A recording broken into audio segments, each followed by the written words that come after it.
All right, everyone who's joining us remotely, can you hear us? I can't, I didn't hear the roll call. Did someone call my name? This is Todd Hutchison. Okay, yes, thank you. Yep, we got you, Todd. Sorry.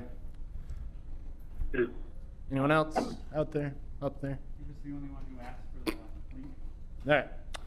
We have quorum, so we will move on then to item C on the agenda, citizen statements. Are there any other citizen statements not on the agenda? Or citizen speaking on items not on today's agenda? Seeing none, we'll move on to item D, approval of minutes from the July 22nd, 2020. Was that our our last emergency meeting or update emergency meeting? I move the minutes be approved. Second? Any discussion? Second. Any discussion? Hearing none. Hearing none, let us vote to approve the minutes as written. All in favor? Aye. Aye. Aye. Any opposed? Aye. Any abstentions?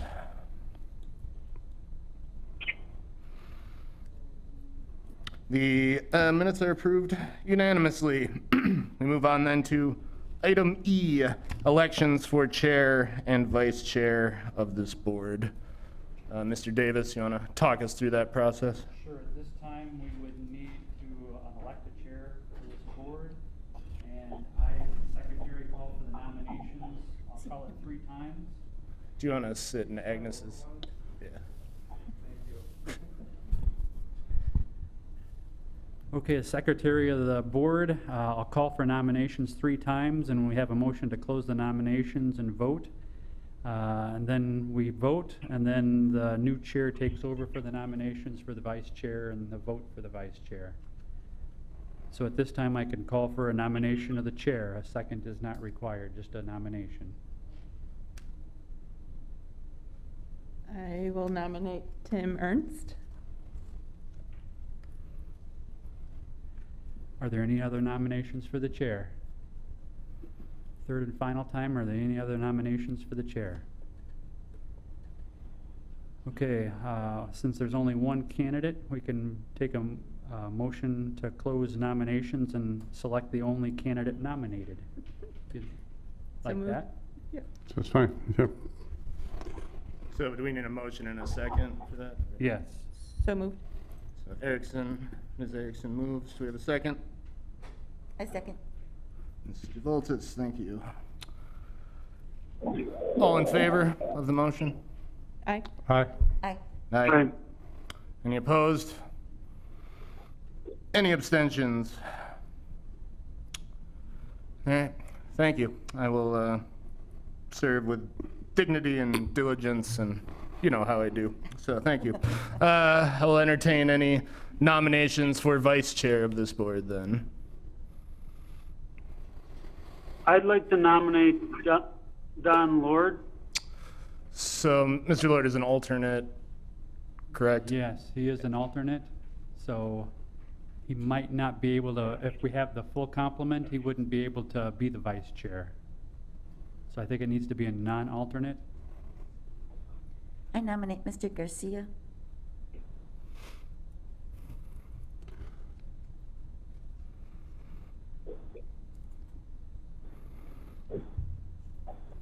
I'm sorry I didn't hear that. Mr. Garcia. So Linda, Mr. Voltis nominates Mr. Garcia. So I think we'll call it a second time then for nominations. And a third. Hearing no additional nominations, I will entertain a motion to close nominations and vote for the only nominee. So moved. We have a second? I second. Who made the first motion? Okay, Ms. Erickson. thank you. The motion before us is to elect Mr. Danny Garcia as vice chair of this board. All in favor? Aye. Aye. Aye. Aye. Aye. Any opposed? Any abstentions? The vote is unanimous. Congratulations, Mr. Garcia.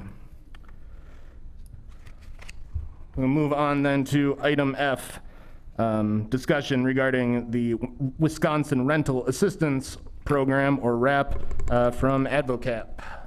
Good afternoon, everybody. Good afternoon. I'm happy to announce that as of 1 o'clock this afternoon, Advocap has spent $4,840,518, or 54.9% of its award. We have another almost $4,000 in pending applications. We have paid out assistance for 372 tenants that have gone out to 189 different landlords. The breakdown as of today is 10 people were assisted in Calumet County, 6 in Green Lake County, 99 in Fond du Lac County, 180 in Winnebago County. Out of that, 106 were specifically for Oshkosh. We are assisting more people each and every week. The new group of people that we've been having to refuse are college students. College, there's regular regulations for energy assistance that affect college students. If they're not over 25 years of age, they are not eligible. But we've been getting, I would say we had at least 24 calls this week, because students are finding out that they are virtual learning and they don't want to enter into a lease. They want to just stay home. And so I think that's another group of landlords that we're going to see some issues with, because I think their leases hold them to security deposit and 2 months rent. I don't know if that means there'll be more housing opening up for people because of this, as we don't have any idea what the schools are going to do. But in a community like this, that's kind of a big switch, if you will. We also have a number of landlords who are no longer willing to sign, as they know that tenants are being untruthful in their declaration of having no income. That's a new wrinkle in this. But otherwise, we're proceeding. We do believe that we will be spent out by October 31st. Good news and bad news. We'll be spent out by October 31st as the state wants. We don't know that everybody is going to be satisfied at that point. We have 18 people who have already reached the $3,000 maximum. We have another 24 people who are over 2,500. So although most of Advocap's programs require sustainability, that's never been a test that we've had approved here. So as I've always said, it's a program to assist tenants, and the ultimate reward comes to the landlords because they get paid and they're able to pay their bills. But we don't know how this is going to continue through the fall. I mean, we all have this unknown. Avocap had applied for $356,000 earlier. We just got our contract this week, and that we can use in the next 22 months, which is COVID related. We're looking to do part of that money, about half of that money, towards rental assistance, using the same up to 3 months of assistance for persons. So we might be able to assist there. But they will have to be earning 50% or less of county median income. It's a different program. There are going to be different guidelines. The other part we're using as emergency motel vouchers.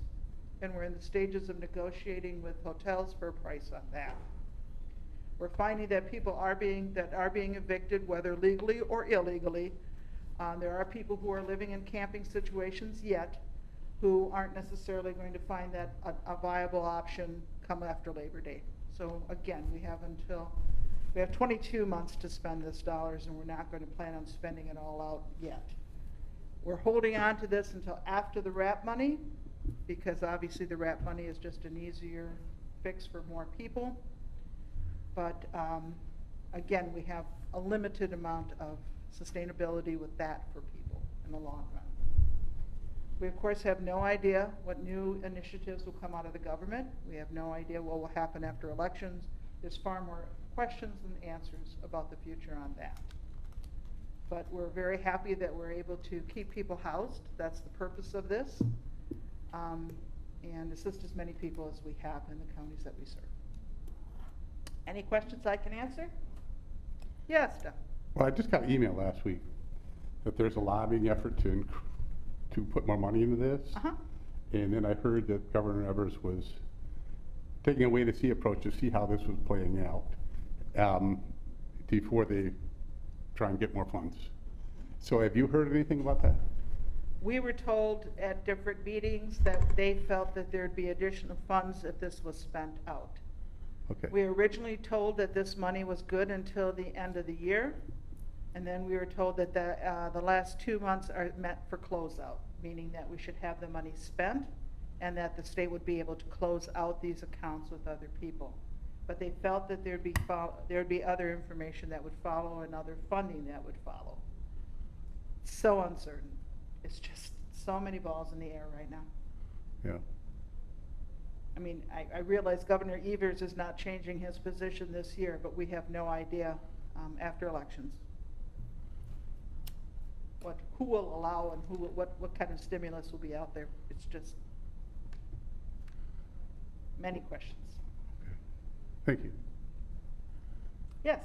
Are you aware of any evictions that are happening? I'm not sure how we would get that information. Do you have that information? Don has a plethora of information about evictions. Oh, yeah. I can share that with you, Linda. I haven't checked just through July, but so far the evictions are way down this year. I guess the good news is people are working out solutions other than eviction because they don't have that option for that amount of times, but they're still, in June and July, they are still below. They're almost 40% down by the state. Most of it is in Milwaukee County. So I don't know what they're doing in But even Milwaukee locally. County, but Milwaukee County's evictions are way down. And if you ever look at evictions per year, like half of our evictions in the state of Wisconsin is just about are in Milwaukee County. And then the rest is over the other 71 counties, so. Thanks. So you're able to sort of say Winnebago County. In Winnebago County, there's, Winnebago County was done not a lot, about 15% the last time I checked. And I thought this question would come up, and I was running late to get here. I was going to run the latest figures, but I didn't. But Okay. we were down about 14% up to about 2-3 weeks ago. So I don't know where it's going to play out. And I think an important part of that is we have reason to believe it's not because they have rent that's due. It's for other reasons that they're being evicted. Mhm. And as I said, we found a number of people that were not going to renew their lease agreements with people. They were just going to ask them to move without an eviction. So that's a normal kind of thing to do for a lot of people, but we know that's happening too. okay. Thank you. Yes.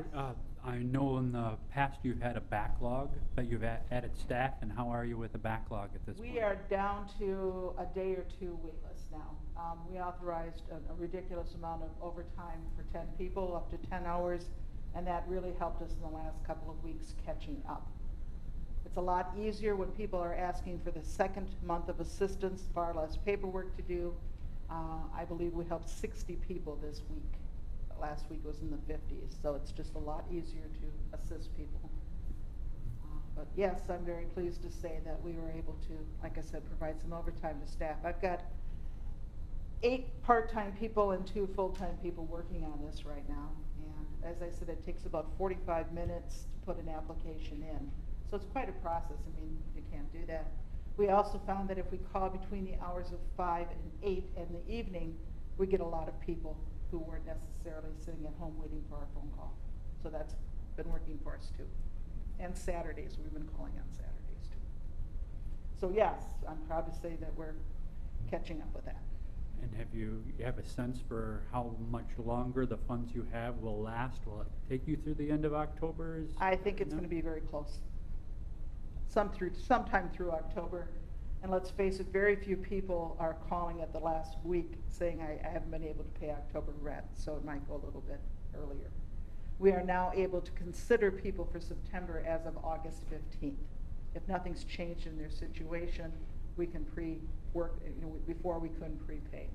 this has really been an interesting program to watch in motion, because the state has been incredibly flexible with this. Still more complaints about people not getting their unemployment and not able to pay their rent. So that's been kind of an issue. But we're already getting questions about when will they get the next stimulus check, because of course we've all read that there's another one coming and they think it's coming any day. We of course have no reason to believe it's coming any day. So, but it's, as we've been saying, it's just unprecedented times. I did a piece for Channel 2 in regards to the program, and she asked, she goes, how many people do you use? Is it increased over this, having the wrap? And I said, we used to help less than 10 people a month. I've helped over 200 people this month alone. So it's crazy what the increase in requests have been. And as I said, we're also encouraging people and starting to talk to people about where they are with their budgeting and helping people pay rent so that they can pay their insurances, they can pay other things. I don't know what the utilities will bring. That moratorium was lifted and then reset. I have no idea what that's going to bring and what that's going to turn out to be. I don't like being doom and gloom, but I got to tell you, frightening times. But we're happy that we've been able to assist as many people, and I thought the statistics were pretty interesting as far as how many landlords. So we know there's been a fair share of mom and pops, but we also know there's a fair share of large ones that we're assisting. I've got one more question. Sure. I know the housing market is tight in Oshkosh.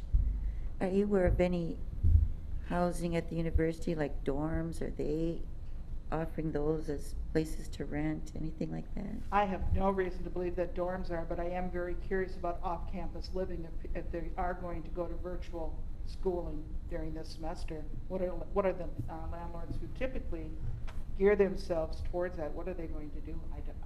I look at that as an opportunity. I don't know what that future is. And Linda, I didn't quite hear you. So you're thinking that will relieve some of our housing shortage? Well, at least some people that might find themselves homeless, or, my mind always goes into the future.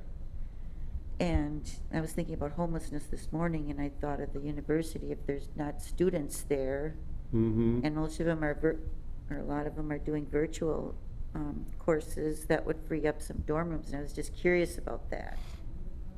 Earlier in the year, when the warming shelter was looking for an alternative or an extended stay, they weren't particularly open to that option. They had other options that they were presenting, people who needed to recover coming out of the hospital, that sort of thing we did hear about. I'm not hearing that from UW Oshkosh that this is something that they're interested in being engaged. I'm delighted to say that the church groups have picked up at least a shelter, day shelter, for working with people and working with volunteers to do that. As we saw a lot of people in 90-degree weather kind of sitting out in the sun or trying to find shelter at that point. And when the typical places aren't open that they can go to, the library, city buildings, that sort of thing, they were really in a rough place. So I'm glad that the community has seen to help those people. And just a place that some people can go during the day, as we know a lot of us are missing the social context just of seeing another human, right? I mean, it's just crazy. So that was a great opportunity there. Yes, Don? You got one more question. You said that students, if they're students, they're getting turned down. Uh-huh. Now, what qualifies them as a part-time or full-time student? If they're working full-time and still a student? Part of it has to do with age, and it goes back to the fact that some students are still dependents of their parents, so it's that whole thing. But if they're under 24 and living in off-campus housing, theoretically they're not eligible. And the fact that 4 of us would be sharing an apartment, we need the income from all 4 of you. I gotcha. If you and I were married and I was a student, that would be an exemption, and we could look at that. But there's just so much to look at with congregate living and housing. And I'm not saying I'm happy, but I'm happy that we're not doing this, because all we would help is college students if that were the case. And we're, it's already it's energy services regulation, not something I've determined. that says that students are typically not eligible. Is there another resource that you can refer them to, or? Last I heard, the UW Oshkosh Housing had some opportunities or options. I don't know what they are. I've not spoken to them personally, but otherwise, no, I do not. Well, and we know the pressure. You know, they're picking out housing for next year now, right? I mean, that's that cycle they have to get. Nobody predicted this last fall. Kids were signing leases all over, right? And that's just the way they have to go. Like I said, I'm under the impression that landlords are suggesting a security deposit and 2 months' rent's what they're demanding from them at least. So.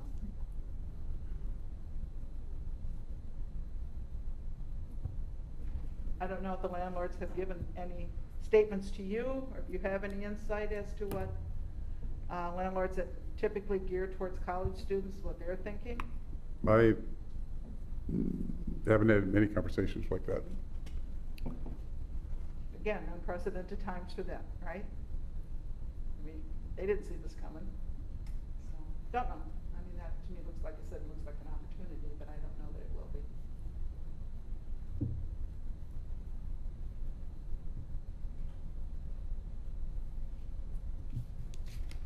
Any other questions? No? All right. Do you need his numbers? Can I just take a picture of that? Thank you. Thank you. I'll give it right back to you. And before everybody adjourns, I just wanted to apologize for not having the workshop tonight. That had to be rescheduled Thank you. based on the consultant's availability. So Oh. we're shooting for September 8th for that affordable housing workshop. And I believe AdvoCap has been invited to attend that as well. So maybe we can even get another update at that point, another month later. And of course, we'll be sending out a notice of observation in case there's a quorum of the Rental Housing Advisory Board that wants to attend that workshop. All right. That means our next regularly scheduled meeting would be October. And we need some agenda items, I think. So Yes. we can definitely have a follow-up to that September workshop. I would like to continue the discussion of the tenant bill of rights that we had taken up prior to COVID as well. And our action plan, probably should take a look at that. Right. Well, review and update the action plan and the strategic plan to account for the pandemic to that point. And there will probably be other concerns by then, such as like what's happening around student housing, if anything, and of course the general health of the community and how the pandemic is affecting rental housing, probably negatively in most cases. If I heard Ms. Shear correctly, they would be out of money at that point in Yep. October. Or near to it, if Near we're to it, yeah. yes. Any other questions, comments, agenda items?